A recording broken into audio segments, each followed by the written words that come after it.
에베소서 4장 11절로 15절까지 말씀입니다. 함께 봉독하겠습니다. 그분이 어떤 사람은 사도로, 어떤 사람은 예언자로, 어떤 사람은 복음 전도자로, 또 어떤 사람은 목사와 교사로 삼으셨습니다. 그것은 성도들을 준비시켜서 봉사의 일을 하게 하고 그리스도의 몸을 세우게 하려고 하는 것입니다. 그리하여 우리 모두가 하나님의 아들을 믿는 일과 아는 일에 하나가 되고 온전한 사람이 되어서 그리스도의 충만하심의 경지에까지 다다르게 됩니다. 우리는 이 이상 더 어린아이로 있어서는 안 됩니다. 우리는 인간의 속임수나 간교한 술수에 빠져서 온갖 교훈의 풍조에 흔들리거나 이리저리 밀려다니지 말아야 합니다. 우리는 사랑으로 진리를 말하고 살면서 모든 면에서 자라나서 머리가 되시는 그리스도에게까지 다다라야 합니다. 아멘. 오늘은 우리 그리스도인의 정체성에 대해서 말씀드리고자 합니다. 바울 사도는 에베소서 서두에서 그리스도인의 정체성에 대해서 이렇게 말씀하고 있습니다. 1장 3절입니다. 하나님께서는 그리스도 안에서 하늘에 속한 온갖 신령한 복을 우리에게 주셨습니다. 그랬습니다. 우리는 하늘에 속한 모든 신령한 복을 받은 자들이다라는 것입니다. 이게 우리의 정체성이에요. 우리 그리스도인들은 하늘에 속한 모든 신령한 복을 받은 사람들이에요. 그것을 바울 사도는 빌립보서 3장 20절에서는 천국 시민이라 그렇게 부르고 있습니다. 바울은 날 때부터 로마 시민권을 받은 사람이었습니다. 그 당시 로마 시민권은 그에 따른 특권과 혜택이 엄청났기 때문에 모든 사람들의 선망의 대상이었습니다. 로마 시민은 신분과 인권이 보장되어서 정식 재판 없이는 함부로 처형할 수 없도록 금지되었고 고문을 가할 수도 없고 채찍으로 때려서도 안 돼요. 로마 시민은 반역죄가 아닌 한 사형에 처해서도 안 되고 특별히 반역죄라 하더라도 십자가형은 금지가 되었습니다. 재산권이 보호가 되었고 투표권이 보장되었죠. 로마 시민자가 식민지 지역으로 이주를 했을 경우에는 그 지역에 주둔하고 있는 로마 군대가 철저하게 보호를 했고 심지어는 면세와 면책의 특권까지 주어졌습니다. 그러니 그 당시 사람들에게 로마 시민권이라고 하는 것이 얼마나 부러운 것이었겠습니까? 그런데 사도 바울은 그리스도인들에게 로마 시민권 같은 것에 연연하지 말 것을 권면하고 당부하고 있습니다. 왜냐하면 그들은 천국 시민들이기 때문이라는 것이죠. 로마 시민이 많은 혜택을 누리지만 천국 시민이 누리는 권리와 축복과는 비교가 안 된다는 것입니다. 로마 시민은 로마 정부의 보호를 받지만 천국 시민은 전능하신 하나님의 보호를 받습니다. 로마 시민은 이 땅에 속한 재산과 권리를 보장받지만 천국 시민은 하늘나라에 속한 모든 축복과 권세를 누리며 살아갑니다. 로마 시민은 이 땅이 망할 때 함께 멸망하고 말지만 천국 시민은 영원토록 썩지 아니할 하늘의 영광 가운데 하늘에 속한 모든 신령한 복을 누리게 되는 것입니다. 이처럼 로마 시민권과 천국 시민권은 비교가 안 되는 것입니다. 그러기에 바울은 당시 그리스도인들에게 로마 시민권에 대해 연연하거나 부러워하지 말라고 권면했던 거죠. 사랑하는 여러분, 저와 여러분은 천국 시민입니다. 이게 우리의 정체성이에요. 그래서 우리는 세상을 따라 살지 않습니다. 세상은 육신의 욕구를 따라 살아가지만 천국 시민은 성령을 따라 살아갑니다. 세상은 거짓과 탐욕을 추구하지만 천국 시민은 거룩함과 진실을 추구합니다. 세상은 멸망을 향해 치닫고 있지만 천국 시민은 영원한 소망을 향하여 달려갑니다. 우리가 비록 약해서 넘어질 때도 있고 곁길로 빠질 때도 있지만 그래도 우리 마음 깊은 곳에서는 항상 천국 시민답게 살고자 하는 소원이 다 있는 것입니다. 여러분 안에 이 소원이 있죠? 네. 여러분 안에 있는 이 소원이 참으로 귀한 것입니다. 왜냐? 하나님이 우리 속에 넣어주신 것이기 때문입니다. 빌립보서 2장 13절이죠. 너희 안에서 행하시는 이는 하나님이시니 자기의 기쁘신 뜻을 위하여 너희에게 소원을 두고 행하게 하시나니 그랬습니다. 우리 안에 천국 시민으로 살고자 하는 그 소원 하나님이 부어주신 것이다. 그의 기쁘신 뜻을 위해서 소원을 두고 행하게 하신다 말씀하고 있는 것이죠. 하나님이 불어넣어 주신 이 우리 마음속 깊은 곳에 있는 이 소원을 감사하며 잘 성취시켜 나갈 수 있기를 바랍니다. 그러면 우리 안에 있는 이 귀한 소원을 어떻게 하면 성취할 수 있을까요? 먼저 오늘 본문에 보면 우리가 이 소원을 이루어 갈 수 있도록 하기 위하여 우리에게 교회를 주셨다라고 하는 것을 알 수 있습니다. 우리에게 교회를 주셨는데 교회를 주신 이유가 뭐냐? 우리 안에 있는 천국 시민으로 살고자 하는 이 소원을 이루어 갈 수 있도록 해주시기 위해서 우리에게 교회를 허락하셨다라는 것입니다. 11절, 12절 말씀입니다. 그분이 어떤 사람은 사도로, 어떤 사람은 예언자로, 어떤 사람은 복음 전도자로, 또 어떤 사람은 목사와 교사로 삼으셨습니다. 이 교회 안에 있어 왔던 그 직책들입니다. 사도, 예언자, 복음 전도자, 그리고 목사, 교사. 다 교회 안에 교회를 인도해 나가기 위해서 하나님께서 주신 직책들이죠. 12절입니다. 그것은 그렇게 교회를 허락하시고 그런 직분들을 허락하신 그 목적은 성도들을 준비시켜서 봉사의 일을 하게 하고 그리스도의 몸을 세우게 하려고 하는 것입니다. 그랬습니다.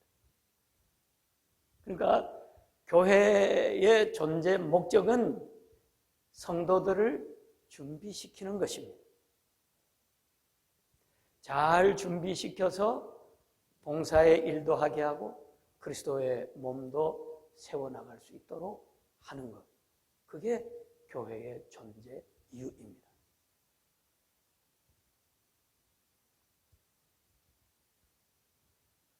여기 준비시킨다라고 하는 그 번역의 원어의 뜻은 온전하게 한다라는 뜻입니다.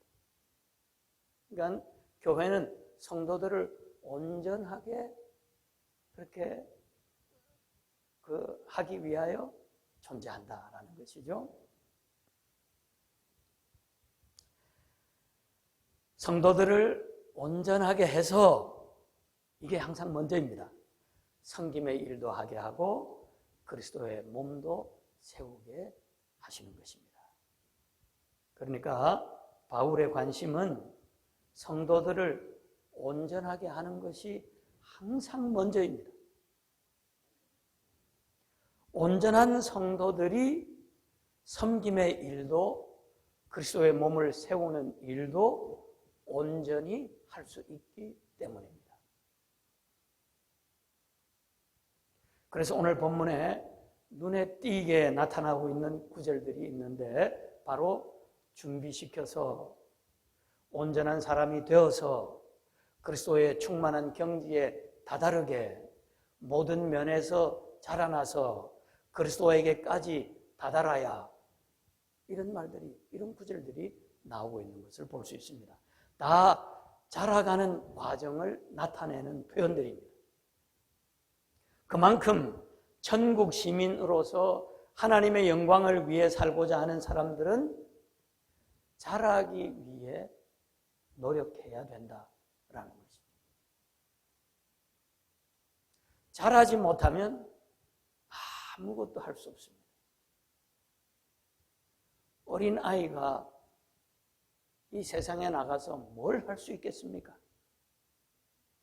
어린 아이의 힘으로는 세상을 대적해서 세상의 물결을 거슬러서 살아갈 힘이 없는 것입니다. 그렇기 때문에 자라가야 하는 것입니다. 어디까지 자라야 하느냐?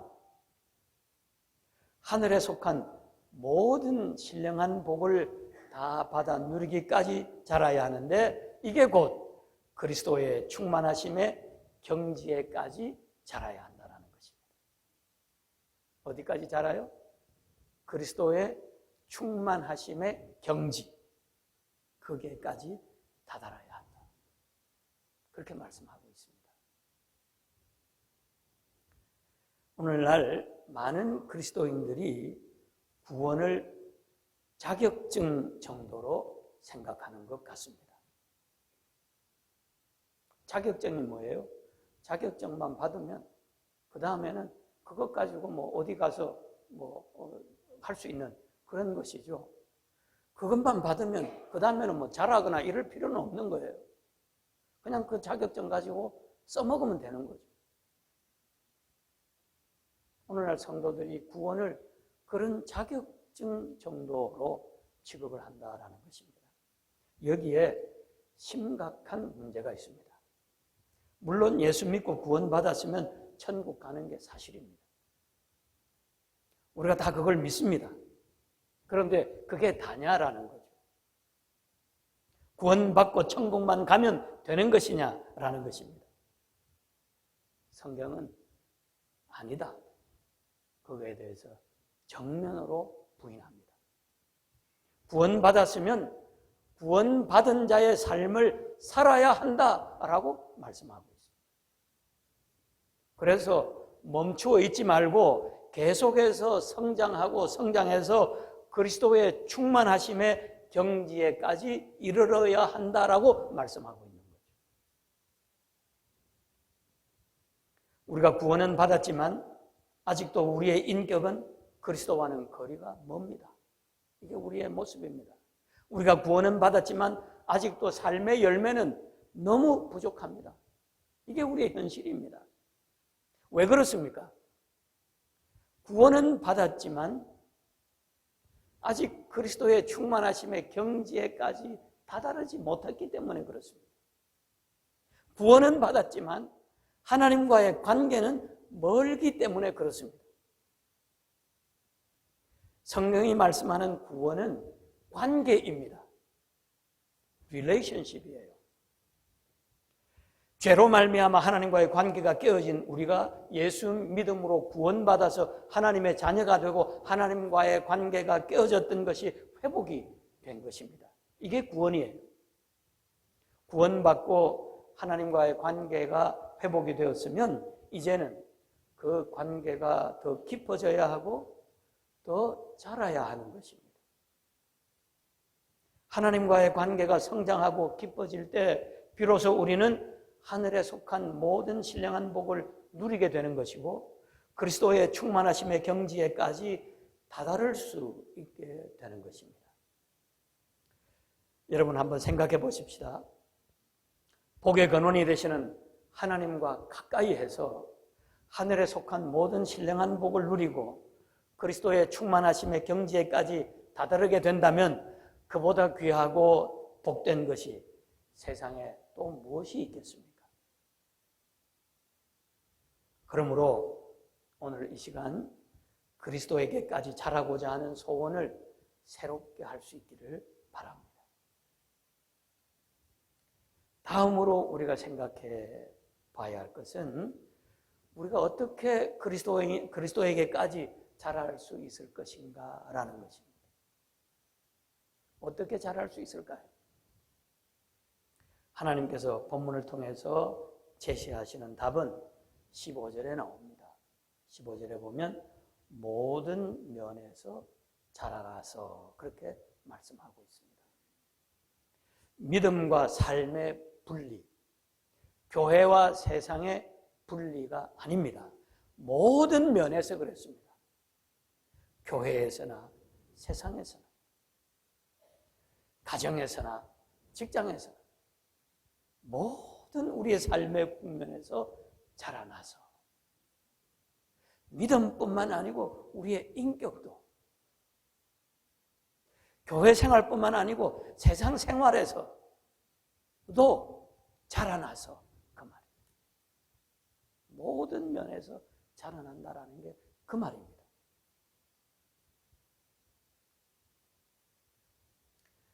교회에서 섬김의 직분을 받았으면 세상에서도 더 많이 봉사하고 더 많이 희생하고 더 많이 섬기고 더 깊이 낮아져야 하는 것입니다. 그리스도에게까지 자라려면 그리스도처럼 이 땅에서 살아야죠. 그렇죠? 그게 당연한 것 아닙니까? 우리에게 이런 마음이 다 있어요. 이런 소원이 있습니다. 그리스도처럼 이 땅에서 살고자 하는 소원이 다 있어요. 그래서 오늘 이렇게 나와서 예배도 드리고 성경 공부도 하고 개친교도 하고 교회에서 섬기고 봉사하고 하잖아요. 우리에게 그런 마음이 다 있습니다. 아름다운 마음이죠. 그런데 정작 우리의 삶이 우리의 마음대로 안 되는 거예요. 그뿐이에요. 그런 안타까움이 우리에게 있는 거죠. 교회 오면 그리스도처럼 낮아지는 삶을 어느 정도 살 수 있는데 세상에 나가면 솔직히 엄두가 나지 않습니다. 왜 그럴까요? 교회 오면 다들 믿음으로 사는 사람들이고 같은 소원을 가지고 있는 사람들이니까 그 가운데서는 섬김과 헌신과 희생이 가능한 것입니다. 그리스도처럼 살 수 있는 게 가능한 거예요. 그러나 세상에 나가면 아무도 그렇게 살지 않습니다. 그렇게 살려고 하는 마음도 없습니다. 남을 짓밟고 올라가야 성공하는 세상입니다. 죄악으로 아주 가득 차 있는 그런 세상입니다. 그런 세상에서 혼자 섬기고 봉사하고 낮아지고 하는 그리스도와 같은 삶을 살다가는 바보 취급만 당하고 짓밟혀 죽을 것만 같습니다. 그래 세상에서는 십자가 지는 삶을 엄두도 못 내는 것입니다.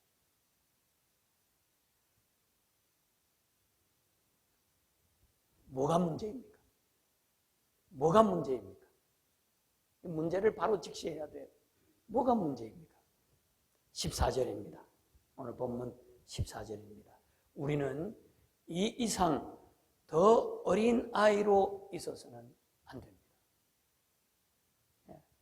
어린 아이처럼 살아가니까 문제다 그 말이에요. 그리스도를 닮기는 닮았는데 그 닮은 정도가 어린아이 수준이다 그 말이에요. 장성한 분량, 그리스도의 충만하심의 경지, 그게 어른의 분량이라고 합니다. 지금 우리가 그리스도를 닮은 그 모습은 어린아이처럼 어린만큼 닮았다 그 말이에요. 그래서 바울 사도는 이야기합니다. 이 이상 더 어린 아이로 있어서는 안 됩니다. 어린 아이가 세상에 나가면 어떻게 살까요? 보세요. 이어서 우리는 인간의 속임수나 간교한 술수에 빠져서 온갖 교훈의 풍조에 흔들리거나, 어린 아이는 세상에 나가면 흔들리는 것입니다. 이게 어떻게 된 건가? 이리저리 밀려다니지 말아야 합니다. 이리저리 밀려다니는 세상 풍조. 그게 우리의 모습입니다. 우리가 어린 아이로 있기 때문에 교회 와서는 어느 정도 하는 것 같은데 세상에 나가면 엄두도 못 낸다. 그 말. 세상에 나가면 어때요? 이리저리 세상 풍조에 밀려다니는 거예요. 왜 그러냐? 어린 아이이기 때문에 그렇다.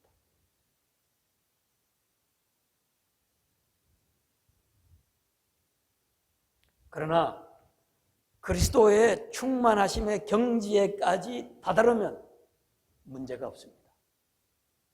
얼마든지 세상에서도 사랑으로 진리를 말하고 살면서 그리스도께서 하셨던 것처럼 겸손히 자신을 내어줄 수 있는 것이죠.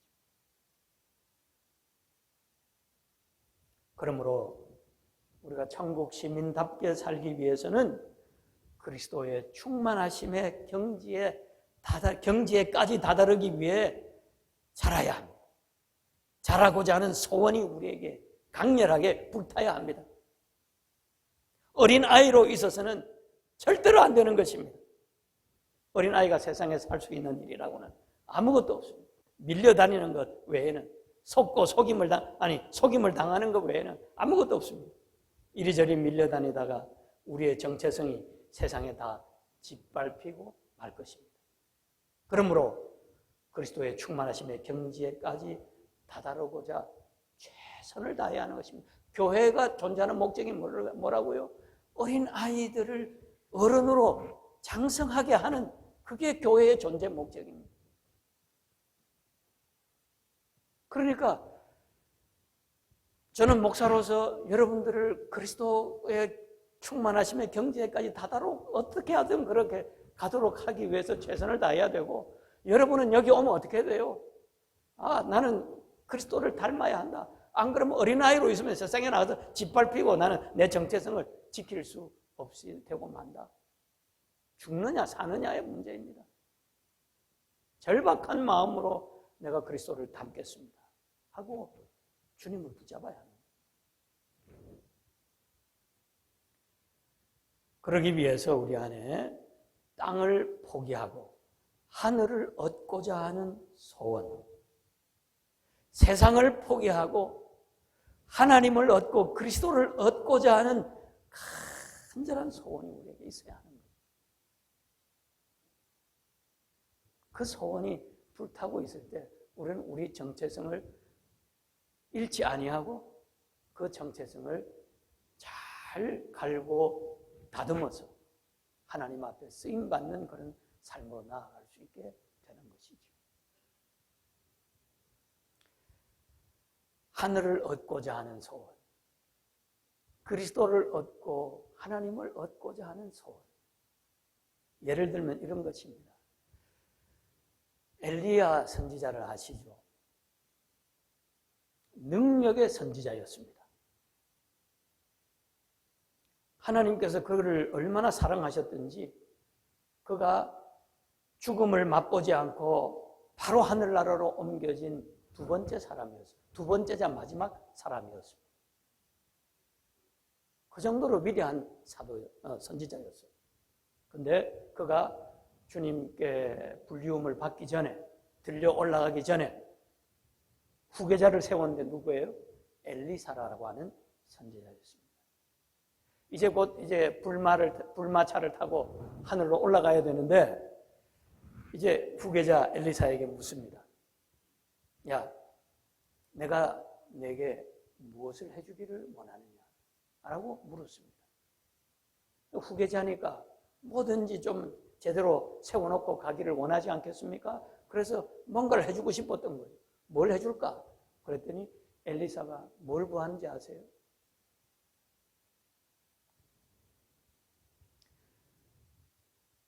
하나님이 당신과 지금까지 함께 하시면 놀라운 역사를 행하셨는 걸 내가 봤습니다.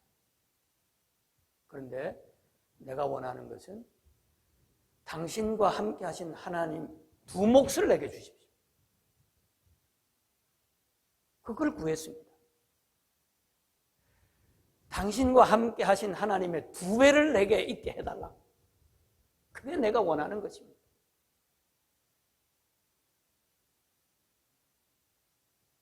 세상에 원할 것 많이 있을 것 아닙니까? 그런 건 볼 생각지도 않고 두 몫의 하나님을 내게 주십시오. 이런 마음이 하늘을 얻고자 하는 소원이고 하나님을 얻고자 하는 소원이죠. 이런 마음을 우리가 가질 수 있게 되기를 바랍니다. 아브라함에게 이 소원이 있었습니다. 아니, 아브라함으로 건너가기 전에 솔로몬에게도 이 소원이 있었죠. 그가 왕이 되어서 하나님이 그에게 나타나셨습니다. 솔로몬아, 내가 너에게 무엇을 해줄까? 그랬을 때 솔로몬이 구한 것이 뭡니까? 부도, 명예도, 권력도 구하지 않았습니다. 그가 오로지 구한 것이 뭐예요? 내가 하나님의 뜻을 제대로 알고 이 백성들을 제대로 사랑하며 지도할 수 있도록 하나님 제게 지혜를 주십시오. 하나님을 달라 그 말이에요. 그랬더니 하나님이 그 마음을 너무너무 귀하게 보셔가지고 하나님의 지혜뿐만 아니라 뭐죠? 하나님 당신뿐만 아니라 뭘 줬어요? 온갖 부와 명예, 권력 다 주신 거죠. 솔로몬처럼 복을 누린 사람이 없잖아요. 하나님 앞에 하나님을 구하는 그 지혜. 그게 엘리사에게도 있었고 솔로몬에게도 있었고 많은 믿음의 위대한 사람들은 다 그 하나님을 구할 줄 아는 사람들이었어요. 아브라함 보시겠습니다. 하나님의 축복으로 아브라함과 조카 롯이 더 이상 함께 살 수 없을 정도로 가축이 늘고 재산이 늘어났습니다. 그래 롯의 하인들과 아브라함의 하인들이 서로 자신이 돌보는 가축들을 먼저 먹이고 맛있게 하려고 다투는 그런 사태들이 발생하고 말았죠. 무슨 얘기냐? 이제 나누어 설 때가 왔다라는 것이죠. 그래서 아브라함이 이제 나누어 서자 그렇게 말했습니다. 나누어 설 때 보통은 어른이 먼저 좋은 땅을 택하고 아래 사람이 그 다음 남은 땅을 택하는 것이 상식입니다. 그게 순서입니다. 그런데도 아브라함은 조카 롯에게 먼저 선택권을 줍니다. 뭐 비슷한 땅이라면 뭐 그럴 수 있겠죠. 그러나 한 곳은 광야, 아무것도 없는 그런 땅이고 한 곳은 소돔과 고모라, 찬란한 도시였습니다. 롯은 그 눈에 찬란하게 보이는, 풍요로워 보이는 그 땅을 선택했죠. 그리고 아브라함은 광야를 선택해서 가는 것입니다. 어떻게 그럴 수 있었을까요? 아브라함에게는 하나님에 대한 소원이 있었기 때문에 먼저 그의 나라와 그의 의를 구할 줄 아는 그런 마음이 아브라함에게는 있었던 거죠. 아브라함은 하나님을 선택하기 위해서 상식을 포기하고 땅을 포기하고 자신을 내려놓았던 것입니다.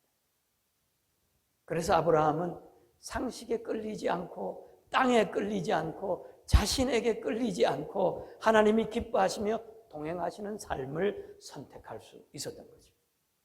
그렇게 아브라함이 하나님을 선택하고 하나님과 동행했을 때 그가 바라보는 땅마다 자신의 소유가 되고 자신이 밟는 땅마다 축복의 땅이 되었던 것입니다.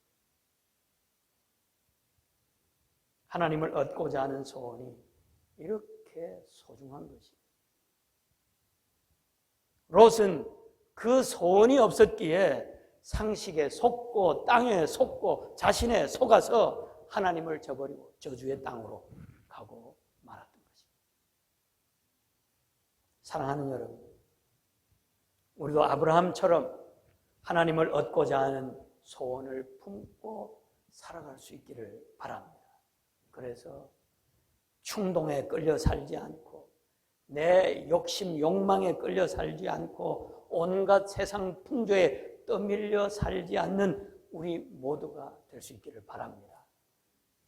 모든 면에서 자라기를 소원하고 그리스도의 충만하심의 경지에까지 다다르기를 꿈꾸고 하나님을 선택하고 하나님을 구해서 하나님과 함께 동행해서 아브라함처럼 복을 누리는 여러분 되시기를 축복합니다.